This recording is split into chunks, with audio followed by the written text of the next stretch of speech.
નમસ્કાર, મંતવ્ય ન્યૂઝમાં આપનું સ્વાગત છે। મેટ્રો 10 સાથે હું છું હિનલ। સમાચાર મળી રહ્યા છે હાલ અત્યારે તબલાવાદક ઉસ્તાદ ઝાકિર હુસેનનું નિધન થયું છે।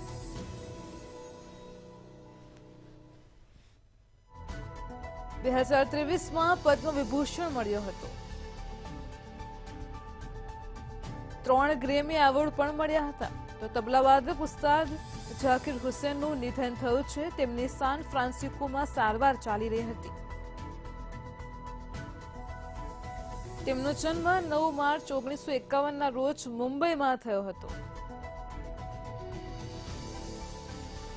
તબલાવાદક ઉસ્તાદ ઝાકિર હુસેનનું નિધન થયું છે। સમાચાર મળી રહ્યા છે હાલ અત્યારે 2023માં તેમને પદ્મ વિભૂષણ મળ્યો હતો।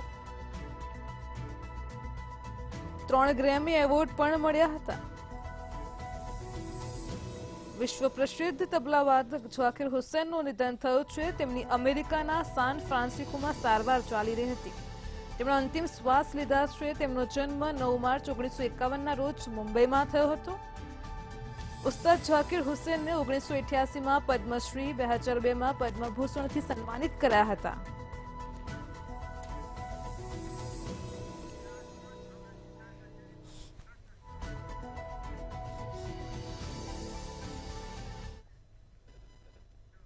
રાજકોટની સબ રજિસ્ટ્રાર કચેરીમાં બોગસ દસ્તાવેજનો મામલો પ્રકાશમાં આવ્યો હતો। તે જ મુદ્દે વધુ અપડેટ મળી રહી છે।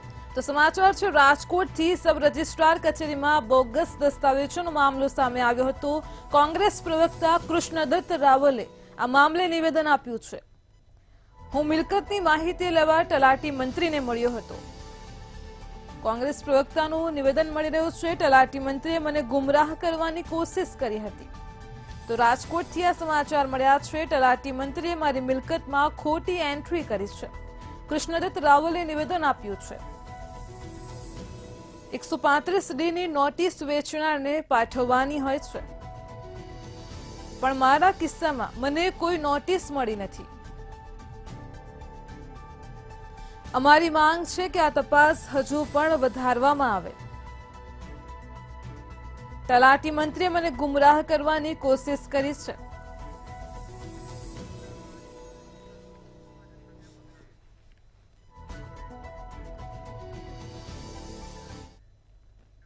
અમદાવાદમાં કોંગ્રેસ નેતાનો તોડ કરવા જતા 2 પકડાયા છે। તો અમદાવાદથી સમાચાર મળી રહ્યા છે। અમદાવાદમાં કોંગ્રેસ નેતાનો તોડ કરવા જતા 2 પકડાયા છે। 2 ઇસમો પકડાઈ ગયા છે જેઓ કોંગ્રેસ નેતાનો તોડ કરવા માટે ગયા હતા। બાપુનગર પોલીસે 2 લોકોની ધરપકડ કરી છે। તો અમદાવાદથી સમગ્ર મામલો પ્રકાશમાં આવ્યો છે। કોંગ્રેસ નેતા નાગજી દેસાઈ એ મકાનનું રિનોવેશન કરી રહ્યા છે। રિનોવેશન માટે હપ્તા પેટે 2,50,000ની માંગણી કરી હતી। મકાન કાયદેસર હોવા છતાં રૂપિયા માંગ્યા હતા।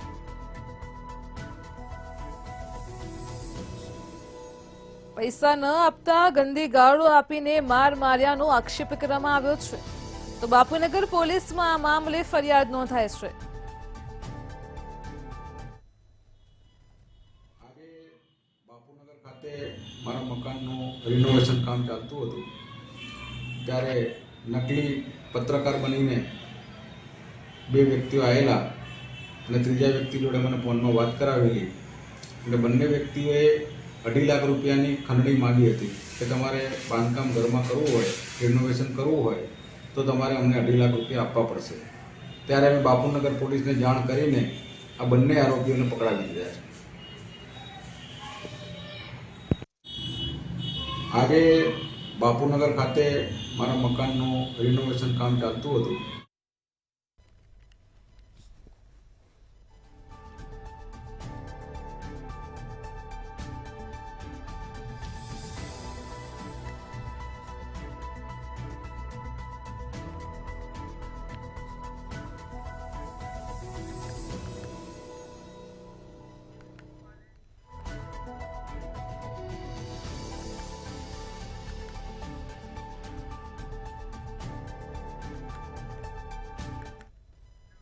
રાજકોટમાં ખેડૂતોના દિલ્હી કૂચ મામલે સમાચાર મળી રહ્યા છે। ખેડૂતોને દિલ્હી બોર્ડર પર ન અટકાવવા માટે ભારતીય કિસાન સંઘ, પરિસંઘ, ખેડૂત સેવા સંગઠન દ્વારા પીએમને પત્ર લખવામાં આવ્યો છે। દિલ્હી બોર્ડર પર વિવિધ રાજ્યના પોતાની વ્યાજબી માંગણીઓને લઈને આવતા ખેડૂતોને ન અટકાવે તેવી માંગ કરાઈ છે।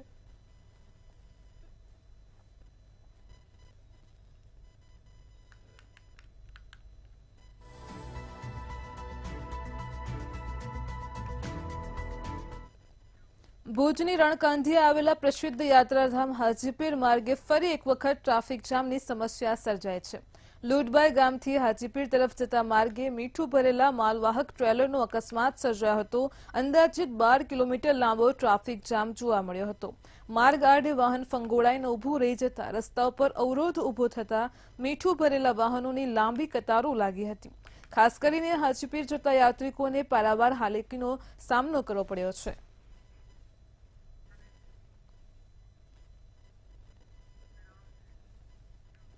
અમદાવાદના ચકચારી ખ્યાતિકાંડમાં ખ્યાતિ હોસ્પિટલના ડાયરેક્ટર રાજશ્રી કોઠારી કાંડ સામે આવ્યા બાદથી ફરાર હતા. 32 દિવસ બાદ તેની રાજસ્થાનથી ધરપકડ કરાઈ છે. ક્રાઇમ બ્રાન્ચ દ્વારા તેને કોર્ટમાં રજૂ કરવામાં આવી હતી. ક્રાઇમ બ્રાન્ચે 10 દિવસના રિમાન્ડની માંગ કરી હતી, જેમાં કોર્ટે રાજશ્રી કોઠારીના 10 દિવસના રિમાન્ડ એટલે કે 25 ડિસેમ્બર સુધીના મંજૂર કર્યા છે. મહત્વનું છે કે અગાઉ અમદાવાદ ગ્રામ્ય સેશન્સ કોર્ટે રાજશ્રી કોઠારીના આગોતરા જામીન રદ કર્યા હતા.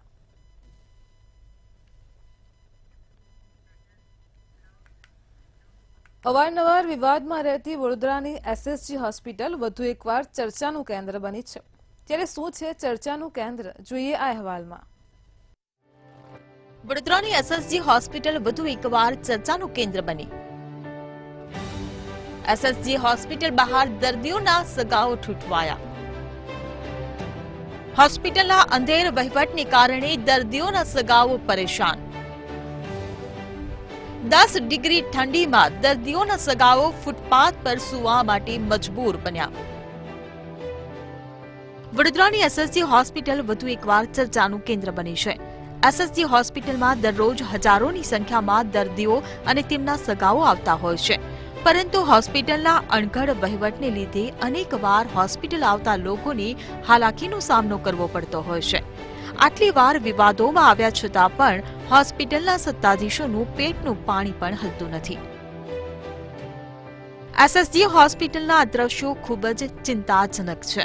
હોસ્પિટલના સત્તાવાળાઓની બેજવાબદારીવાળી નીતિને લીધે આ હાડ થીજવતી ઠંડીમાં દર્દીઓના સગાઓને બહાર ફૂટપાથ પર સૂવાનો વારો આવ્યો છે. 14 કરોડના ખર્ચે બનેલું એસએસજી વિશ્રામ સદન દર્દીઓના સગા માટે બનાવાયું હતું, પરંતુ આજે આ સદન પણ ખંડેર બની રહ્યું છે. એસએસજી હોસ્પિટલનું વિશ્રામ સદન જો તાત્કાલિક શરૂ કરવામાં આવે તો હજારો દર્દીઓના સગાઓ માટે આશીર્વાદ સ્વરૂપ બની શકે તેમ છે. મધ્ય ગુજરાતની સૌથી મોટી હોસ્પિટલ એટલે કે એસએસજી હોસ્પિટલ, કે જ્યાં દરરોજ હજારોની સંખ્યામાં દર્દીઓ આવતા હોય છે, દર્દીઓને એડમિટ કરવામાં આવતા હોય છે. તેમને જ્યારે અહીં સારવાર માટે આવતા હોય છે ત્યારે તેમની સાથે તેમના સગા સંબંધીઓ પણ આવતા હોય છે. પરંતુ જે પ્રકારે દ્રશ્યો સામે આવે છે તે ખૂબ જ ચિંતાજનક દ્રશ્યો છે, કારણ કે જે પ્રકારે ઠંડીનું પ્રમાણ વધી રહ્યું છે ત્યારે જે દર્દીઓના સગા છે તેમના માટે અહીં એસએસજી હોસ્પિટલ અને સીએસઆર ફંડિંગ હેઠળ સીએસઆરના સહયોગથી એસએસજી હોસ્પિટલનું વિશ્રામ સદન 2023માં બનાવવામાં આવ્યું હતું, પરંતુ આ સદન હાલ ધૂળ ખાઈ રહ્યું છે. છેલ્લા કેટલાય સમયથી અનેકવાર મીડિયા દ્વારા પણ આ જે મુદ્દો છે તે ઉઠાવવામાં આવ્યો છે, પરંતુ હોસ્પિટલના જે સત્તાધીશો છે તેમના દ્વારા કોઈ પણ પ્રકારના પગલાં લેવામાં નથી આવ્યા. જે હોસ્પિટલના સત્તાધીશો છે, તંત્ર છે, તેમના દ્વારા કોઈ પણ પ્રકારના પગલાં લેવામાં નથી આવ્યા. સૌથી મોટો સવાલ છે કે આટલા સમયથી આ વિશ્રામ સદન તૈયાર છે તેમ છતાં તેનો ઉપયોગ કેમ કરવામાં નથી આવી રહ્યો, તે સૌથી મોટો સવાલ છે. અને અગાઉ પણ આ પ્રકારના અનેકવાર સવાલ કરવામાં આવે છે, તેમ છતાં તંત્રના પેટનું પાણી હજુ પણ હલતું નથી. કેમેરામેન કેતન સિંધે સાથે દર્શન ચૌધરી, મંતવ્ય ન્યૂઝ, વડોદરા. મહેસાણામાં ઊંઝા એપીએમસી ચૂંટણીના પગલે ભાજપમાં ભડકો થયો હોવાનું સામે આવ્યું છે. ગઈકાલે મેન્ડેટ ન આપવાના કારણે રાજીનામું આપ્યા હોવાનું પણ સામે આવ્યું છે. આજે ભાજપે મેન્ડેટ વિરુદ્ધ ચૂંટણી લડનારને સસ્પેન્ડ કર્યા છે. તો ઊંઝા શહેર ભાજપના મહામંત્રી દીપક જયંતીલાલા પટેલને સસ્પેન્ડ કરવામાં આવ્યા છે. પાર્ટીના મેન્ડેટ વિરુદ્ધ જઈ ઉમેદવારી કરવા બદલ સસ્પેન્ડ કર્યા હતા. ત્યારે ભાજપમાંથી સસ્પેન્ડ કરતા જ ઊંઝા એપીએમસી ચૂંટણીમાં માહોલ ગરમાયો છે.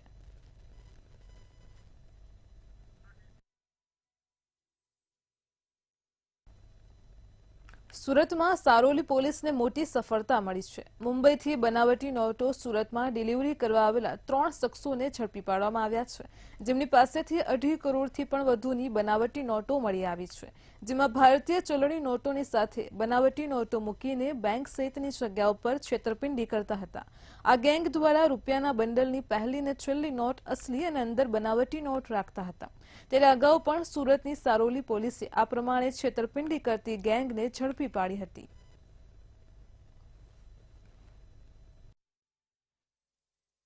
પોલીસ સ્ટેશનના ઇન્સ્પેક્ટર શ્રી સંદીપ વેકરિયા તથા તેમનું સર્વેલન્સની ટીમ નિયોલ ચેકપોસ્ટ ઉપર વાહન ચેકિંગમાં હતી. એ દરમિયાન બાતમી હકીકત મળેલ કે 3 ઈસમો પોતાની સાથેના થેલામાં 500ના દરની તેમજ 200ના દરની સાચી નોટોની વચ્ચે ભારતીય બચ્ચોं का બેંક લખેલી બનાવટી કાગળવાળી નોટો લઈ અને છેતરપિંડી કરવા માટે સુરતમાં આવનાર છે.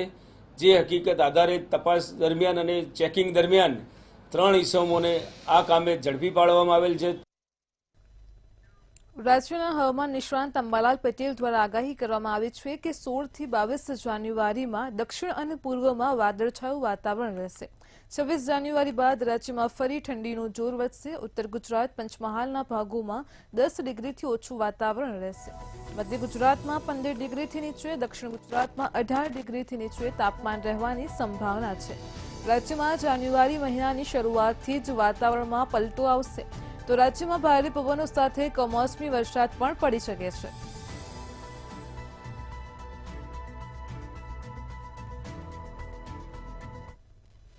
મકર સંક્રાંતિ બાદ હવામાનમાં મોટા પલટા આવશે અને ક્યાંક પવનના તોફાનો નૈસર્ગિક ઉત્પાદનો કરા સાથે ઉત્તર ભારતમાં ક્યાંક વરસાદ થવાની શક્યતા રહે છે, જેના કારણે ગુજરાતના કેટલાક ભાગમાં વાદળવાળું કે છાંટા પડી શક્યતા રહેશે.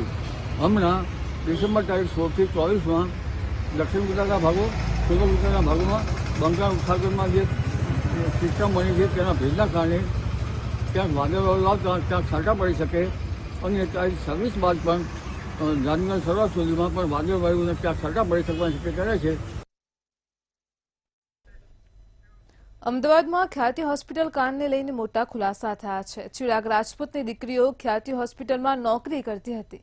હોસ્પિટલના માર્કેટિંગ વિભાગમાં બંને દીકરીઓ કામ કરતી હોવાનું સામે આવ્યું છે. ત્યારે બંને દીકરીઓને મહિને 2 લાખ પગાર ચૂકવવામાં આવતો હતો. ચિરાગ રાજપૂતની દીકરીઓની ભૂમિકાને લઈને પણ તપાસ ચાલી રહી છે. કેમ્પ અંગેની કામગીરી કરતી હતી કે નહીં તે અંગે પણ તપાસ હાલ ચાલી રહી છે.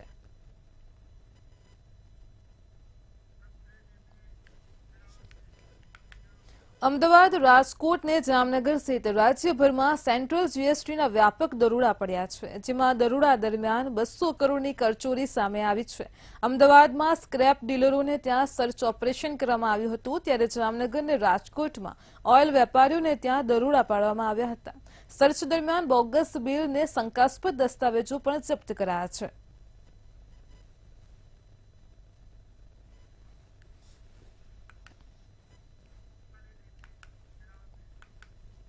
વડોદરાની ડિફેન્સ કોલોનીમાં થયેલી હત્યાના આરોપી મનજીતસિંહ ઢિલ્લોની પોલીસ દ્વારા ધરપકડ કરાઈ છે. હત્યાના પ્રકરણમાં એસપી જીબી બામણિયાએ નિવેદન આપતા કહ્યું હતું કે ડિફેન્સ કોલોની વિભાગ 2માં પત્ની પર આડા સંબંધની શંકા રાખી મનજીતસિંહ ઢિલ્લોએ હત્યા કરી હતી. પોસ્ટમોર્ટમ રિપોર્ટમાં હત્યા થઈ હોવાનો ખુલાસો થયો હતો. ગળે ટૂંપો આપીને પતિએ પત્નીની હત્યા કરી હતી. અને તકરાર દરમિયાન કેબલનો એક વાયર હતો, તેનાથી તેની પત્નીને પોતે ગળા ટૂંકો આપી દીધેલો અને ગળા ટૂંકો આપ્યા બાદ તે પોતે નાસી ગયેલો હતો. જે બીએનએસ કલમ છે 103 એ અને જૂની જે 302 છે એ મુજબ ગુનો દાખલ કરવામાં આવ્યો છે. આરોપીને વાયા મારફત બાતમી રાહે તેને બોલાવી અને પછી તેની પૂછપરછ કરવામાં આવી. તો ખરેખર વિશ્વાસમાં લઈને ખરેખર શું થયું હતું, તો પોતે એવું કીધું કે હું હતો જ નહીં. મહેસાણા બાયપાસ હાઈવે ઉપર આજે ઉત્તર ગુજરાત ટ્રક એસોસિએશનની બેઠક મળી હતી. મહેસાણા અડાલજ અમદાવાદ ટોલ રોડ તેમજ વડોદરા હાલોલ ટોલ ઉપર લેવામાં આવતા ટોલ ટેક્સના વિરોધમાં બેઠક યોજવામાં આવી હતી. વર્ષ 2002 બાદ બનાવવામાં આવેલા મહેસાણા અડાલજ ટોલ રોડ અંદાજે 500 કરોડમાં બન્યો છે. અત્યાર સુધીમાં એટલે કે 22 વર્ષમાં 3000 કરોડથી પણ વધારે ટોલ ઉઘરાવી લેવામાં આવ્યા છે. તેમ છતાં પણ આ ટોલ રોડ ઉપર ટોલ ટેક્સ ઉઘરાવવાનું ચાલુ જ છે. તો બીજી તરફ ટોલ ઉઘરાવતી ખાનગી કંપનીએ સરકાર પાસે 2040 સુધી ટોલ ટેક્સ ઉઘરાવવાની મંજૂરી માંગી લીધી છે, જેના લીધે ટ્રાન્સપોર્ટ એસોસિએશનમાં આક્રોશ વ્યાપી ગયો છે. આથી ટ્રાન્સપોર્ટ માલિકો 21 ડિસેમ્બરના રોજથી ટોલ રોડના બદલે વૈકલ્પિક રોડનો ઉપયોગ કરી વિરોધ નોંધાવશે.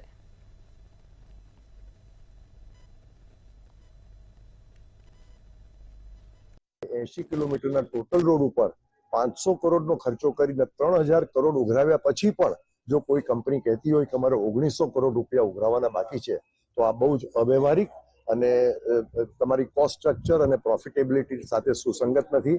એ બાબતમાં અમે સરકારને ખૂબ રજૂઆત કરી, પણ સરકારે આની અંદર કોઈ દાદ આપી નથી. અને હજી 2040 સુધી જો આવી રીતના પૈસા ભરવાના હોય તો આ વિસ્તારના જે ટ્રાન્સપોર્ટરો છે એ લોકોના ખિસ્સામાંથી પૈસા ખંખેરવાનું કામ એક પ્રાઇવેટ કંપની કરે છે.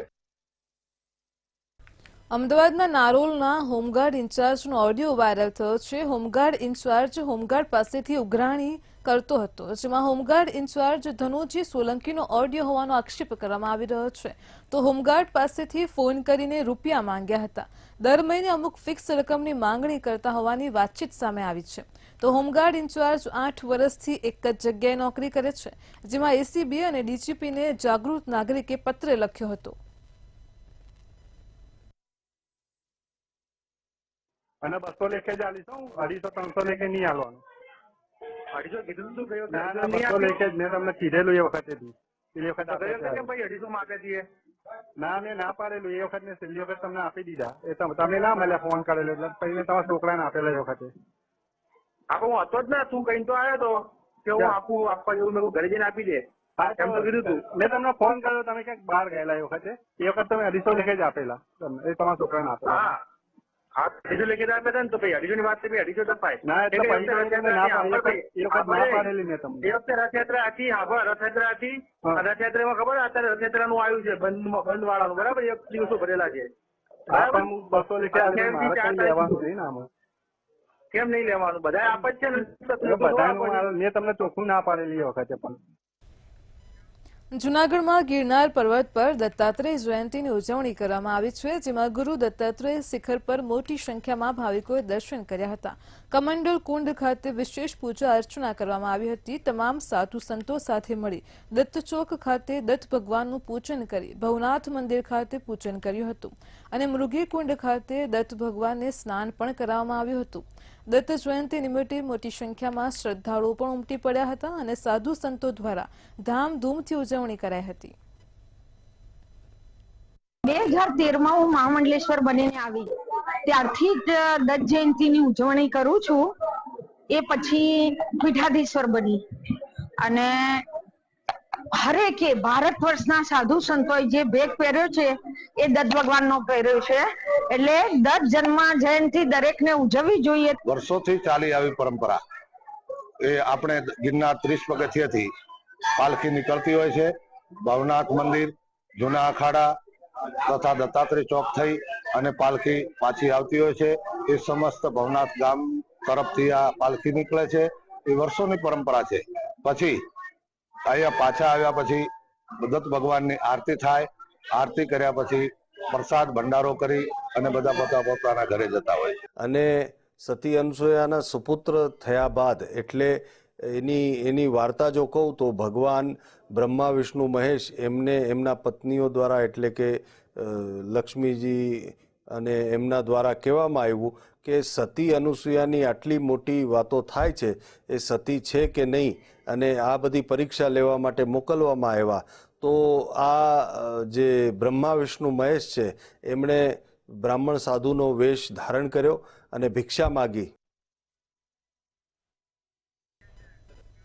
રાજકોટમાં ઉપલેટાના ગધેથળમાં દત્ત જયંતિની ભવ્ય ઉજવણી કરવામાં આવી હતી. આ કાર્યક્રમમાં રાજકીય સહિતના લોકો હાજર રહ્યા હતા. શું છે વધુ વિગત જોઈએ અહેવાલમાં.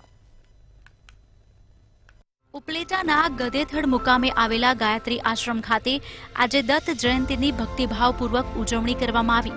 ગાયત્રી માતાના ઉપાસકો માટે દિવ્યધામ ગણાતા આશ્રમે લાલ બાપુના માર્ગદર્શન અને નિશ્રામાં સમગ્ર આયોજન કરવામાં આવ્યું. આ પાવન અવસરે સીએમ ભૂપેન્દ્ર પટેલ ખાસ ઉપસ્થિત રહી લાલ બાપુના આશીર્વાદ પણ પ્રાપ્ત કર્યા હતા. તેમજ અન્ય રાજકીય અને સામાજિક આગેવાનો પણ આ અવસરે સહભાગી બનવાનું પુણ્ય પ્રાપ્ત કર્યું હતું. પબ્લિક રાજી થાય એ અમારી ભાવના. જે માણસ અમારો નિયમ એ જ છે, ભજન કરવું, ભોજન કરાવવું અને માનવ સેવા કરવી. એટલે એ અમારો ધ્યેય છે. ધ્યેય અમારો સિદ્ધ થયો. અને આજે જો મુખ્યમંત્રી સાહેબે આવીને પાછા વયા હોતી ગયા એના ટાઈમે, તો એની હાજરી આપી. આજે વચન આપ્યું હતું 2 વર્ષ પહેલા, હું એકવાર આશ્રમે આવીશ, તો પોતે આવ્યા અને આવીને વચન પૂરું કર્યું એની. તો એ બહુ આનંદની વાત થઈ અને આ પબ્લિકને જોઈને બહુ આનંદ થયો કે ત્યાં સુધી સમાજને દોરણી આપે છે અને માર્ગદર્શન આપે છે. એમાંનું ઉત્કૃષ્ટ ઉદાહરણ એટલે પૂજ્ય લાલબા. ધર્મોમાં લખ્યું છે કે 12 વર્ષ સુધી તમે કોઈ પણ ઈષ્ટદેવનું અનુષ્ઠાન કરો તો તમે સિદ્ધ પુરુષ બનો. જો વ્યક્તિ સિદ્ધ પુરુષ બને તો આ તો સંત છે. સંત આજે સિદ્ધ પુરુષ બન્યા છે અને આકર્ષણથી તમે જુઓ છો, એક વ્યક્તિના આકર્ષણથી એ લાખો લોકો આવ્યા. લાલ બાપુના જગ્યા તરીકે પ્રખ્યાત છે. ત્યાં આજે ઉપલેટા આખું ગામ ધુવાડા બંધ હોય એટલે અહીંયા પબ્લિકનો ઘસારો પણ એટલો જ છે. અને જે આ આશ્રમમાં તેમજ બાપુના પહેલાં માનતા હોય તેની ખૂબ ગર્દી છે. તમામ બંદોબસ્ત અહીંયા સુચારુ રૂપે ચાલુ છે. ટ્રાફિક વ્યવસ્થા પણ ચાલુ છે અને ભોજન વ્યવસ્થામાં પણ એટલો ઘસારો છે. બધી જગ્યાએ પૂરતો પોલીસ બંદોબસ્ત છે અને સુવ્યવસ્થા ચાલુ છે. આ દિવ્ય પ્રસંગે ગુરુપૂજન, અનુષ્ઠાન તેમજ મહાપ્રસાદ સહિતના દિવસભરના આયોજનો ઘડી કાઢવામાં આવ્યા હતા અને તેની તૈયારીમાં અસંખ્ય સેવકો લાગી પણ ગયા હતા. આ અવસરે ગામે ગામથી 1.5 લાખથી વધુ ભાવિકો ઉમટી પડ્યા હતા અને તે મુજબ વ્યવસ્થાપન કરવામાં આવ્યું હતું. આ સમારોહમાં આસપાસના 115 ગામ માટે ધુમાડાબંધ ગામ જમણની વ્યવસ્થા પણ કરવામાં આવી હતી અને આખો દિવસ મહાપ્રસાદનો ભાવિક ભક્તોએ લાભ પણ લીધો હતો. બ્યુરો રિપોર્ટ, મંતવ્ય ન્યૂઝ.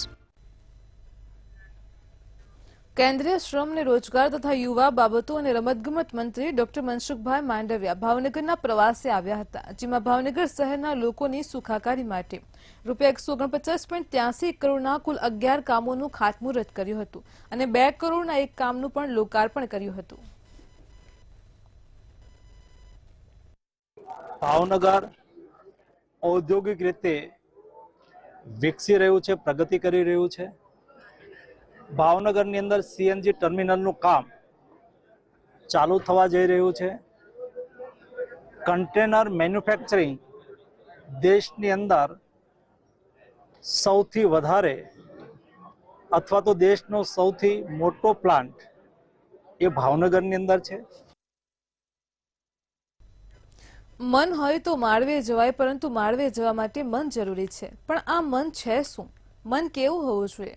વાત કરીશું ગરવાગઢ ગિરનારની કે જ્યાં એક વિકલાંગે 10મી વાર ગિરનાર પગે નહીં પરંતુ હાથે સર કર્યો છે. શું છે સમગ્ર વિગત, જોઈએ આ અહેવાલમાં. અમરેલીના અને રાજકોટ નિવાસી હાલમાં 41 વર્ષની ઉંમર ધરાવતા વિપુલ બોખરવાડિયાએ 2 વર્ષની ઉંમરે પોલિયોને કારણે બંને પગ ગુમાવ્યા હતા. તેમ છતાં તેઓએ હિંમત હાર્યા વગર બંને હાથની મદદથી ચાલવાનું શરૂ કર્યું અને ગુજરાતનો સૌથી ઊંચો પર્વત ગિરનાર અત્યાર સુધીમાં 10મી વખત સર કર્યો છે. ગિરનાર ચડી અને ઉતરવામાં વિપુલભાઈને 20 કલાક જેટલો સમય લાગે છે અને આજે 10મી વાર ગિરનાર સર કરી ધન્યતા પણ અનુભવી રહ્યા છે. અને આજે જયારે હું 10મી યાત્રા કરીને આવું છું ત્યારે મારી સાથે 91 મિત્રો મને સાથ સહકાર આપવા આવ્યા હતા. હવે જયારે હું 2004માં ચોથી વાર ગિરનાર ચડીને આવ્યો ત્યારે મને ઇન્ડિયા બુક ઓફ રેકોર્ડમાં પણ સ્થાન મળ્યું હતું અને 7મી વાર ગિરનાર ચડીને આવ્યો ત્યારે મને ઇન્ડિયા બુક ઓફ વર્લ્ડ રેકોર્ડમાં પણ સ્થાન મળ્યું હતું. વિપુલભાઈ તેમના મિત્રના સહારે સૌ પ્રથમવાર 2005માં ગિરનાર પર આવ્યા હતા. જ્યારે તેમને વિશ્વાસ ન હતો કે તેઓ ગિરનાર પાર કરી શકશે, પરંતુ મિત્રના સહારાએ ગિરનાર પાર કરાવી આપ્યું. ત્યારબાદ આજ દિવસ સુધી દર વર્ષે ગિરનારની યાત્રા કરે છે અને અન્ય મિત્રોને પણ સાથે લાવે છે. પણ એને વિકલાંગતા હોવા છતાં 2 પગ ના હોવા છતાં પણ એ પોતે આખું ગિરનાર સર કરે છે. એનામાં એટલી હિંમત છે કે એની હિંમત જોઈને અમને પણ હિંમત મળે છે અને અમે ગિરનાર સર કરી શકીએ. લાખો શ્રદ્ધાળુ ગિરનાર પર શ્રદ્ધાભેર આવતા હોય છે તો મનોરંજન પૂરું પાડવા પણ અહીં લોકો આવતા હોય છે. વિપુલભાઈના મિત્રોએ એક ગ્રુપ બનાવ્યું અને તેનું નામ જય ગિરનારી ચેરિટેબલ ટ્રસ્ટ રાખ્યું છે.